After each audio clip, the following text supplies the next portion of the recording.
investigación realizada por el Programa Universitario de Estudios sobre Democracia, Justicia y Sociedad de la Universidad Nacional Autónoma de México. Justo es señalarlo, es reconocer el trabajo pues de esta llamada máxima casa de estudios que vibrante y que muchas de sus investigaciones que realizan en estos programas, centros, facultades, institutos, pues son de alta relevancia social en en distintos temas. Hoy, en este caso, algo que tiene que ver con estas campañas, pues, de desinformación que ocurren o inician en las redes sociales y que después incluso tienen repercusión en los medios de comunicación que repiten periodistas con determinado interés más que realmente periodístico, pues con algún interés político y dejando de lado ya no digamos la rigurosidad con la que tendrían que trabajar, sino también incluso la ética, en el sentido de que muchos saben que están difundiendo mentiras, que están difundiendo falsedades y aún así lo hacen. Pero para esto vamos a hablar el día de hoy con el doctor Julián Atilano y también con la doctora Lorena Treviño Peláez, ambos, como decíamos, investigadores del Programa Universitario Estudios sobre Democracia, Justicia y Sociedad, el PUEX de la Universidad Nacional Autónoma de México. Muy buenos días, doctor Julián, y buenos días, doctora Lorena Treviño. ¿Qué tal? Buenos días. Hola, buen día. Pues preguntarles primero al doctor Julián Atilano sobre esta narrativa que se creó a partir de los disturbios ocasionados por integrantes de la delincuencia organizada en algunas ciudades del norte de la República que se tradujeron, como decíamos, finalmente en una campaña de desinformación. Bueno, primero preguntarles cómo deciden hacer este estudio, qué fue lo que les motivó o qué indicios para hacer un estudio de este tipo, doctor Julián Atilano. Muchas gracias por la presentación, Sosimo. Un saludo a toda la audiencia.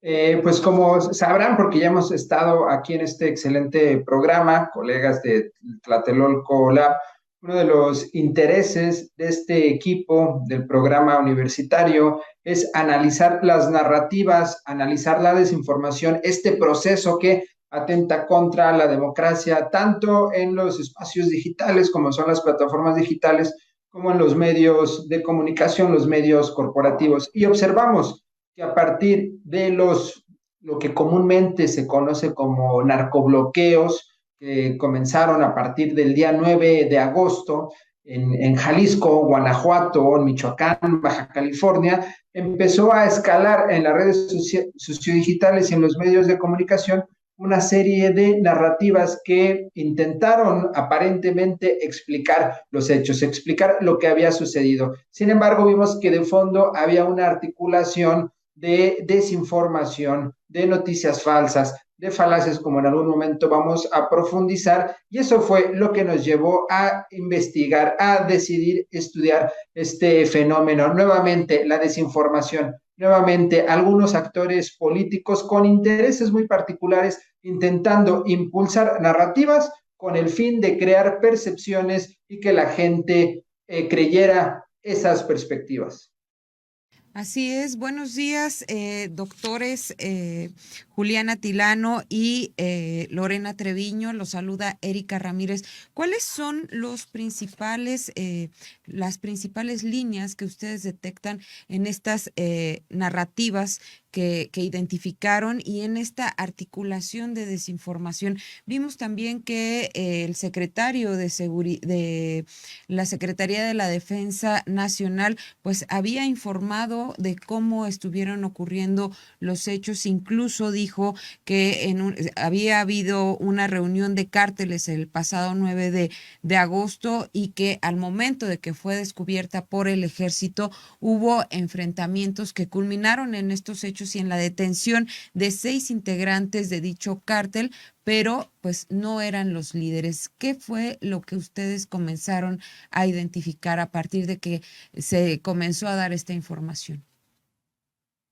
Ok, bueno, pues como bien dice, esto se remonta al enfrentamiento que hubo con estos grupos delictivos y la Secretaría de la Defensa en Ixtlahuacán del Río. Ahí se pretendía capturar al APA y al RR. El RR se presume que puede ser el sucesor de Nemesio Ceguera, y entonces, pues el objetivo efectivamente era la captura de estos dos cabecillas, no se logra, y entonces planean una serie de actos que no están, no fueron simultáneos, pero sí estaban coordinados. Y efectivamente, a esto además, recordemos que se suma el evento de Ciudad Juárez, Chihuahua, ¿no? Donde en un cerezo por también el control interno se da un botín y entonces comienzan a hacerse visibles estos narcobloqueos y otros actos vandálicos, perdón. Entonces, lo que hace Tlatelolco Lab metodológicamente es que del 9 al 14 de enero se empiezan a monitorear géneros opinativos porque ahí nosotros necesitábamos localizar las hipótesis bajo las cuales los opinadores con mayor peso a nivel nacional y local estaban tratando de dar cuenta de lo sucedido, ¿no? Y bueno, entonces, ¿qué se manejó? Un corpus integrado por editoriales, columnas y artículos de opinión. Y aquí lo que encontramos principalmente, sin que eso sea en orden de importancia, más bien lo es de ocurrencia, en primer lugar, disculpen, un señalamiento hacia el fracaso de la estrategia contra el combate por parte de la presidencia. Y entonces acá lo que resalta, obviamente, lo más atacado es la frase de abrazos no balazos, pero recordemos que esta estrategia no se limita solamente a eso, ¿no? Están golpeando al narco en cuanto a los recursos económicos, por supuesto, se está decomisando muchísima droga y armas, ¿no? Entonces hay un debilitamiento y esa es la verdadera estrategia y es lo que, por ejemplo, también estos medios no publican, ¿no? Esto obviamente se prestó mucho a que se diera una cobertura un poco sensacionalista y por eso a nosotros nos interesaba muchísimo cubrirla desde este punto, ¿no? Desde los opinativos. El segundo tema recurrente fue el del terrorismo y esto es sumamente importante porque recordemos que cuando se habla o se pronuncia esta palabra, Estados Unidos salta inmediatamente, ¿no? Cuando hablamos de regímenes antidemocráticos, cuando hablamos de esto precisamente, terrorismo y narco, bueno, es el pretexto ideal para Estados Unidos para intervenir. Y entonces también ahí salta muchísimo que medios importantísimos del peso de Televisa, la Dolce Vele, Infobae y de Washington Post, sus colaboradores son los que precisamente posicionaron este término, el de terrorismo. Y bueno, eso obviamente da cuenta de más o menos qué intereses pueden estar detrás de estas ideas y estas visiones que también siguen una línea editorial muy fuerte. Y en último lugar fue la estrategia de tensión. Esta, Julián, si quieres, la puedes comentar, por favor. Sí, bueno, no sé si hay alguna pregunta antes. Adelante, si quiere puede comentarla y hacemos una pregunta después. Gracias. Muy bien, esta tercera narrativa que impulsaron los medios de comunicación, estos 47, es en este cuerpo de 47 opinadores que identificamos, lo que trataron de plasmar ahí es que los hechos ocurridos en Michoacán, en Jalisco, en Guanajuato, en Baja California y en Ciudad Juárez fueron provocados por el propio gobierno. Esta narrativa, esta tesis particularmente se impulsó, se infló por dos personajes de los medios de comunicación, Ricardo Alemán y Anabel Hernández. Estas dos personas empezaron a decir, el gobierno, como le interesa que la Guardia Nacional, porque en ese contexto sucedieron los hechos, como le interesa que la Guardia Nacional esté supeditada a el ejército, entonces lo que está tratando de hacer esta estrategia de tensión, como dice la doctora Treviño, con el objetivo de legitimar, es decir, vamos a generar un caos, miedo, pánico colectivo y posteriormente vamos a impulsar esta pues delincuencia, estos actos vandálicos, lo cual como se dice en el argot, Sósimo, pues es una volada porque además de no mostrar ninguna evidencia, pues me parece muy temeraria esta afirmación. Decir que desde un gobierno se está impulsando pues al crimen organizado. Sí, doctor, precisamente hacia allá iba también mi pregunta, porque bueno, podría ser las opiniones de un grupo de personas que de manera legítima, legal, son oposición en este país y tienen sus opiniones muy respetables, aunque uno no las comparta. Pero ¿encontraron ustedes algún tipo de campaña orquestada, de entramado realmente para colocar en la discusión en las redes sociales estos temas fuera de la realidad? Es decir, ¿hubo algo que los organizó? ¿Ustedes detectaron como doctores, como especialistas en estos temas, si ustedes detectaron que hubo alguna manipulación pues ilegítima de parte con bots o con algo, con otro tipo de recursos, precisamente para generar para que estas narrativas se colocaran de manera no espontánea, no honesta en la discusión en las redes sociales?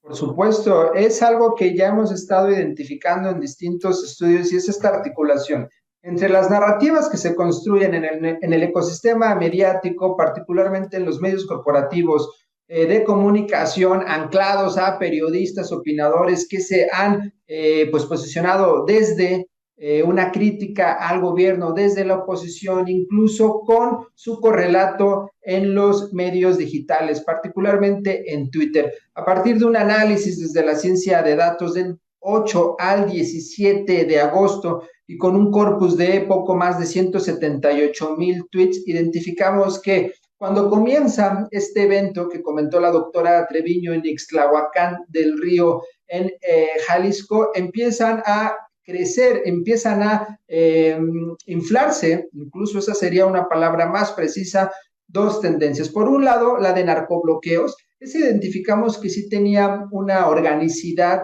es decir, sí se sostenía a partir de cuentas, interacciones más directas, más espontáneas, documentando el hecho, documentando lo que estaba sucediendo en los distintos estados, y la otra narrativa, pensémoslo como tendencia o como hashtag, fue AMLO narcodictador. Y esta particularmente, Sosimo, es la que observamos que tenía un comportamiento anómalo. El 60% de las veces que se comentó, que se utilizó el hashtag AMLO narcodictador fue a partir de retweets. ¿Qué quiere decir esto? Es un indicador que nosotros estamos observando y es cuando se intenta, se busca inflar una narrativa que a base de retweets y retweets y retweets se empieza a inflar para que pareciera que sobre ese tema se está hablando. También identificamos decenas de cuentas que estaban tuiteando en menos de 7 a 30 segundos, más de 20, 30 a 40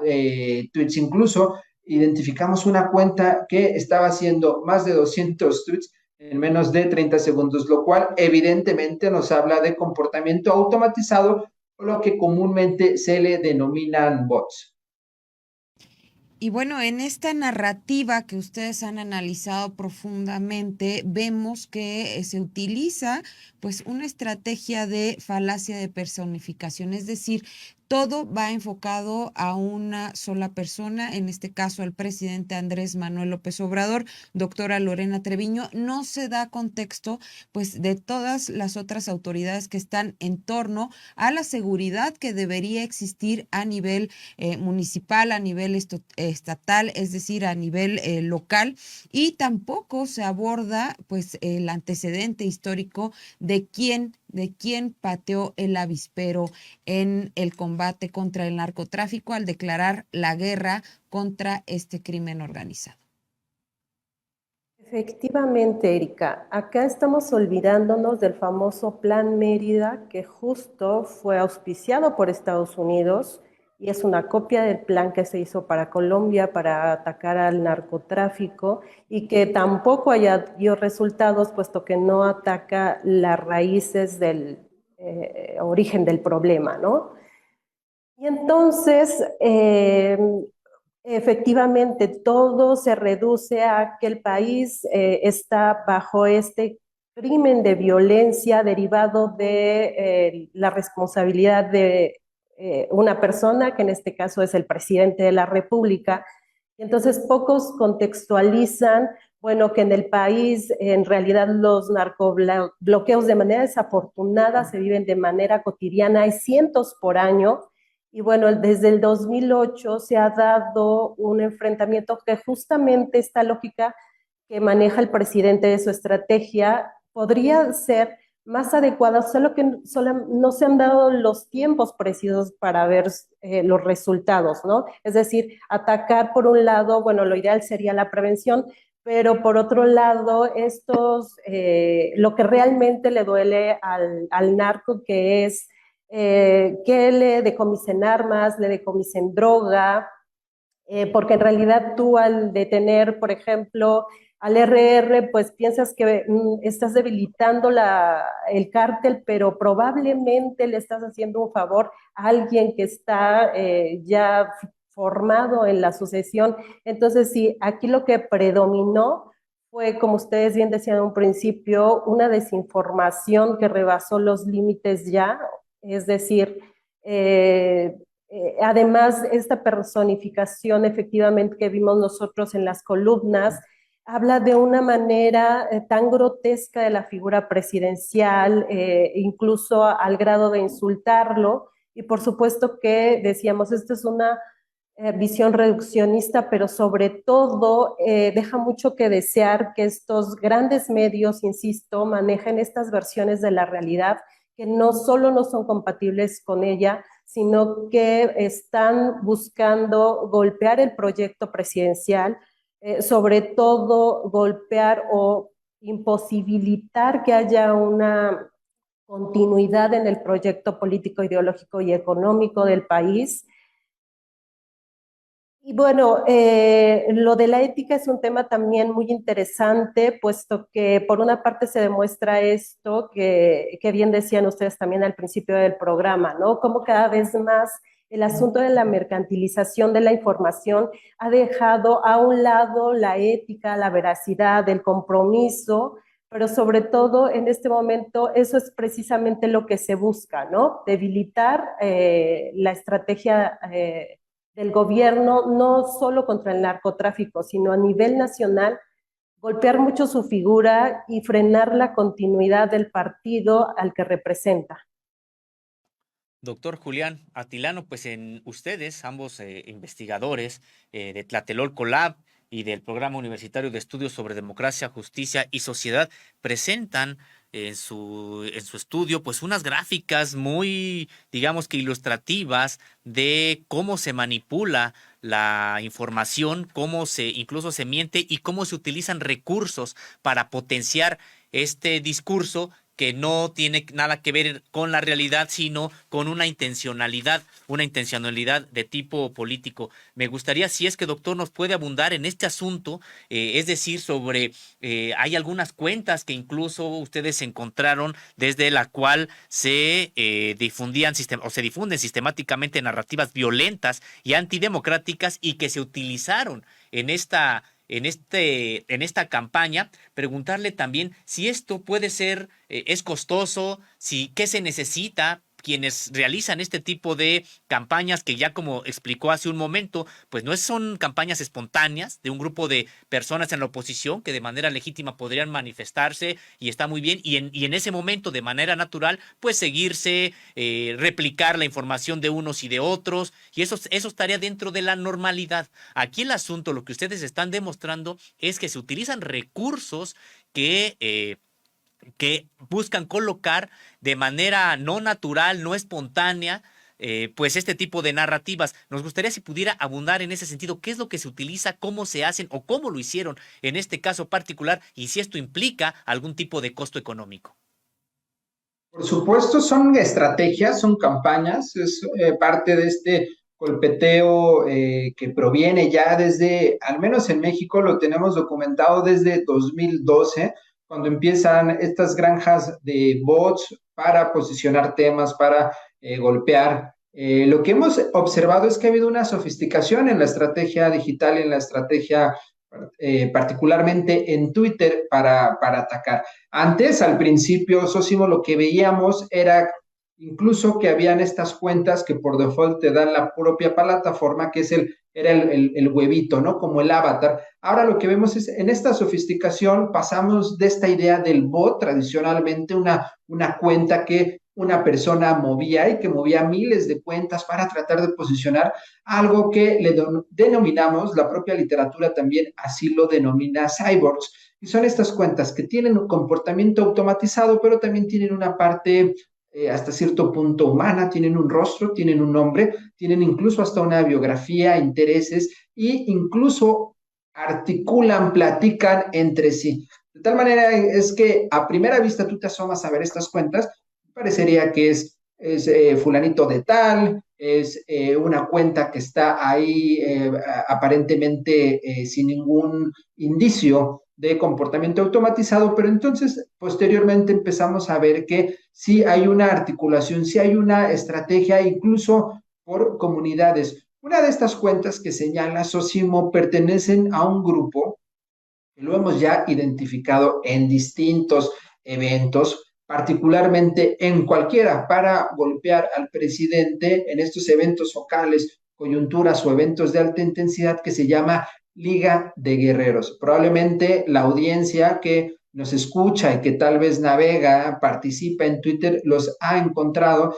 Y es todo un grupo, tienen incluso una identidad gráfica, y lo que hacen es golpear al presidente. Cuentas en su mayoría anónimas, cuentas en su mayoría que no se sabe quiénes son, y por otro lado también cuentas con comportamiento automatizado. Estas estrategias, como bien dices, responden, uno, a intereses políticos, pero también a intereses y recursos económicos que están sosteniendo. Aquí la pregunta, Sosimo, es quién está detrás. Nosotros hasta este momento no tenemos identificado el origen del recurso, no tenemos identificado si es un actor político en particular, si es un partido político en particular, si son grupos que están ahí tratando pues de beneficiarse, pero lo que sí sabemos es que estas campañas son costosas y constantemente las vemos participando. Es decir, hay una línea, hay una estrategia, hay un mandato de estar golpeando todo el tiempo al presidente, al gobierno actual. ¿Con qué objetivo? Debilitar la democracia, debilitar al mismo tiempo el proyecto político. Y como bien dices, más allá de que uno esté a favor o en contra, o más allá de escuchar opiniones o de impulsar opiniones críticas que son viables, que son necesarias en cualquier democracia, lo que estamos viendo es, uno, cuentas anónimas, cuentas que utilizan no solo falacias, también adjetivos que están golpeando sistemáticamente, incluso acosando. Recordemos el caso del hijo del presidente López Obrador, y también vemos desinformación, vemos esta articulación de mentiras, y lo que es peor, con esto remato, que también se observa y se traslada en los periodistas. Vemos cómo están articulándose a partir de desinformación, a partir de mentiras, y esto en el periodismo pues simplemente es lamentable. Y además del uso de estos bots y de estas estrategias mediáticas, doctora Lorena Treviño, pues vemos, como ya lo comenta el doctor Julián Atilano, el uso del recurso del lenguaje, vemos estas metáforas y adjetivos calificativos que van específicamente dirigidos al presidente Andrés Manuel López Obrador. No así, no vemos un análisis puntual de los hechos.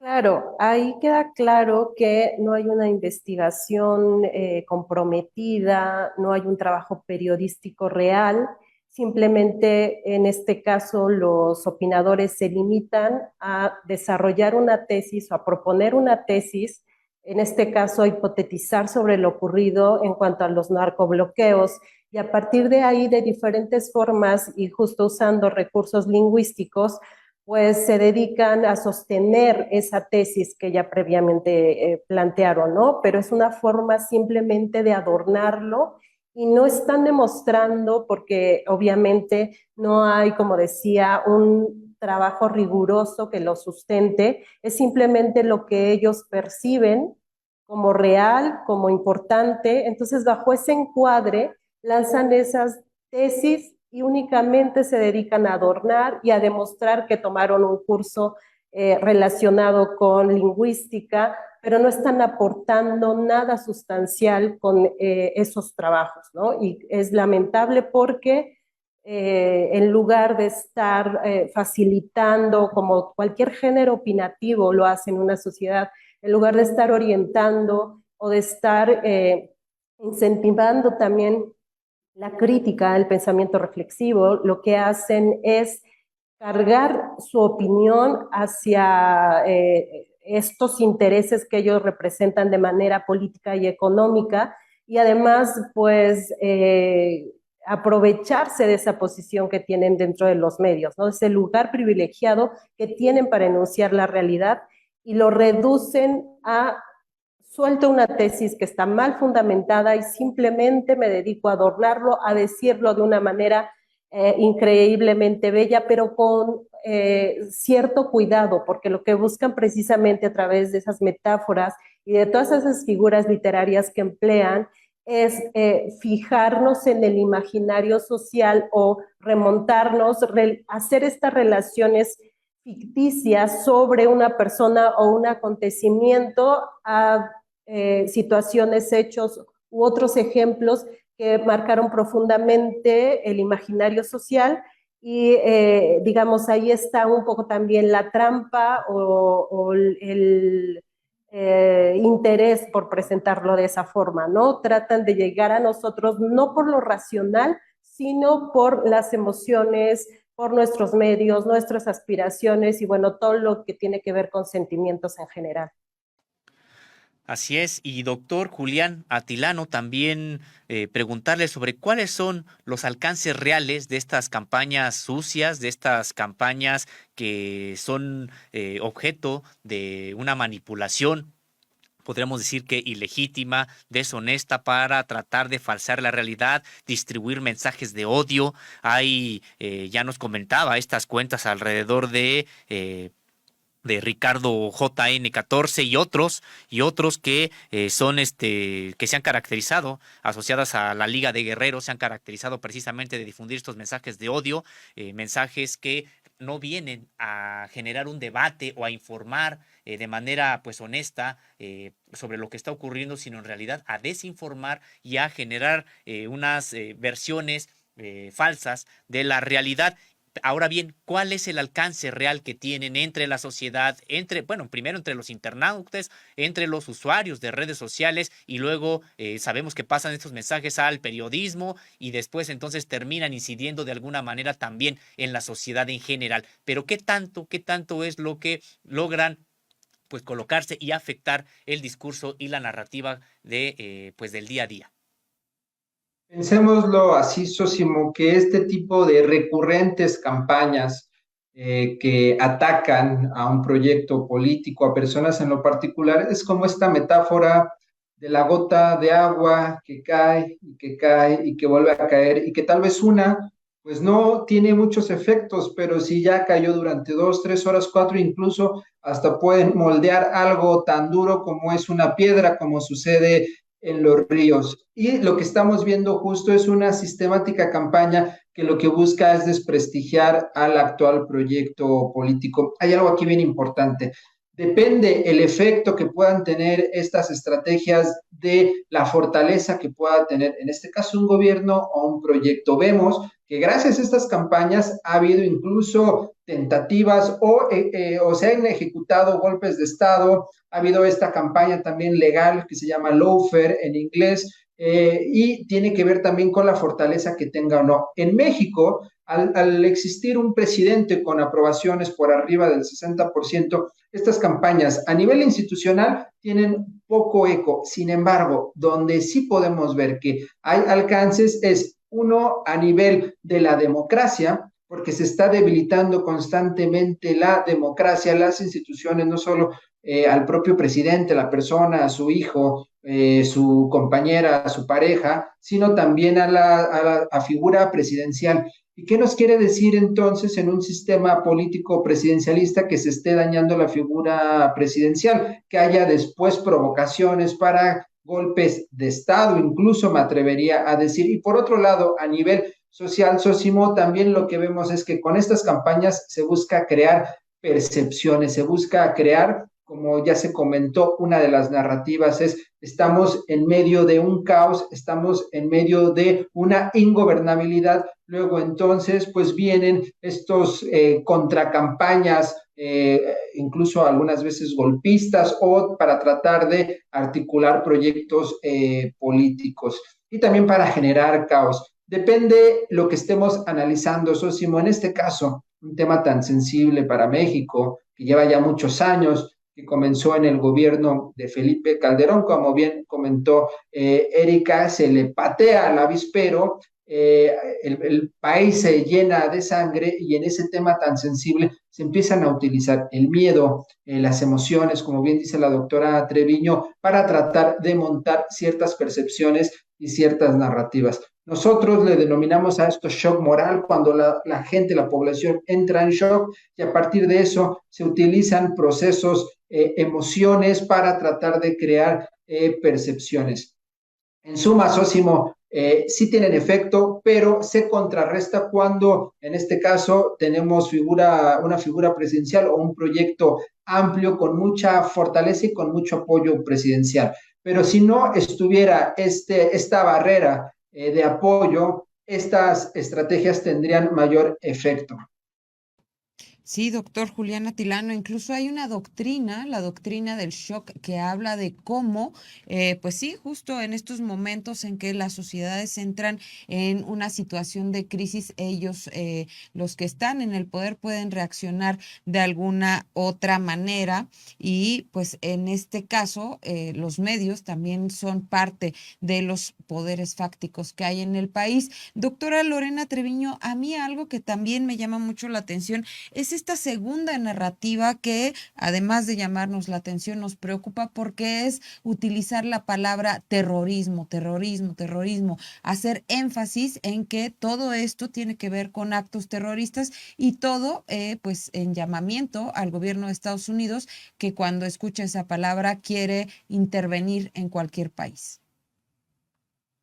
Así es, Erika. Bueno, pues como decía hace un momento, por número de ocurrencias estuvo más presente la falta de estrategia, pero como bien dices, lo que debería preocuparnos más a estas alturas es que justo de estos lugares tan importantes de enunciación que mencioné hace un momento, son Televisa, bueno, colaboradores de Televisa, de la Dolce Vele, de Infobae, de Washington Post, estén hablando de terrorismo, es una invitación, es una carta abierta. Es más, también encontramos por ahí, aunque no lo podemos rastrear con precisión, que hay colectivos mexicanos pidiéndole a la ONU, podemos pensar sin hacer una averiguación exhaustiva, que se trata de grupos de la derecha pidiéndole a la ONU que intervenga y que venga a poner orden, ¿no?, a México, y obviamente también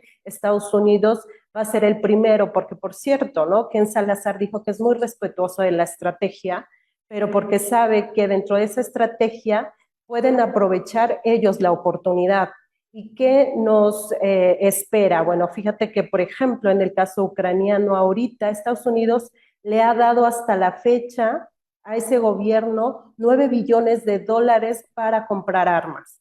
Entonces, bueno, él es, por supuesto, uno de los principales vendedores de armas, entonces se convierte en un negocio redondo y realmente las intenciones de Estados Unidos no son las de pacificar ni a México ni a ninguna otra región, sino aprovecharse y entrar bajo, decíamos, estos títulos de democracias frágiles o autoritarias, dentro del narco y del terrorismo, intervenir para sacar provecho, obviamente, porque ese es el negocio, ¿no?, que a ellos les reditúa mucho y es a lo que están apostando, y por eso es preocupante.